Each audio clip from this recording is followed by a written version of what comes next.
Hi guys, welcome to Tara creations. చూసారా ఇక్కడ మొన్న వానలు పడుతున్నాయని చెప్పాను కదా. అప్పుడు మనం ఇలా కూరగాయలు, ఈ ఫ్రూట్స్ ముక్కలు ఇవన్నీ ఏం చేయాలంటే కంపోస్ట్గా మనం ఇవ్వాలంటే తేమగా ఉంది కదా, లిక్విడ్ టైప్లో ఇవ్వకుండా ఇలా డబ్బాకి మనం హోల్స్ పెట్టుకున్నాం చూసారా.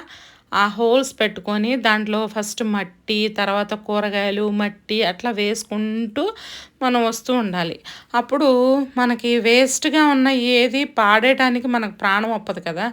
మరి వేస్ట్ డబ్బాల్లో అట్లా బెజ్జాలు పెట్టుకొని వాటికి హోల్స్ లాగా పెట్టేసుకొని చక్కగా ఇట్లాగా కంపోస్ట్ నింపేసుకుంటే మనకి వాసన రాదు, ఏమి రాదు. దీన్ని ఏం చేయాలంటే మొన్న మనం కొత్తగా న్యూగా నాటుకున్న మనకి టబ్స్ ఉన్నాయన్నమాట. ఆ టబ్స్లో కూడా మనం దాన్ని పెట్టేసుకోవాలి.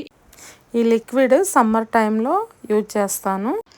ఈ న్యూగా పెట్టుకున్న ఈ మొక్కలు ఉన్నాయి కదా, ఈ మధ్యలో ఈ టబ్లో మనము దాన్ని గుచ్చి, అంటే తేమగా ఉంది కదా దాన్ని తీసేసి కొంచెం హోల్స్ నుంచి చక్కగా పోషకాలు అందుతాయి. ఆ విధంగా మనము దాన్ని లోపలగా పెట్టేసుకుంటే ఆ హోల్స్ నుంచి దాంట్లో వాటర్ పోసామనుకోండి, చక్కగా మూత పెట్టేసుకుంటే ఇంకా పురుగులు, దోమలు ఏమి కూడా రావు. పురుగు కూడా ఏమి ఉండదు, స్మెల్ కూడా మరి ముఖ్యంగా ఏమి ఉండదు అన్నమాట.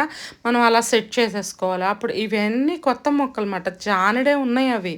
కాబట్టి ఆ విధంగా మనం పోషకాలు ఇచ్చుకుంటా వస్తే చక్కగా బలంగా అవి ఎదుగుతాయి. మన ఈ విధంగా మనం మరెన్నో తెలుసుకుందాము. Do subscribe.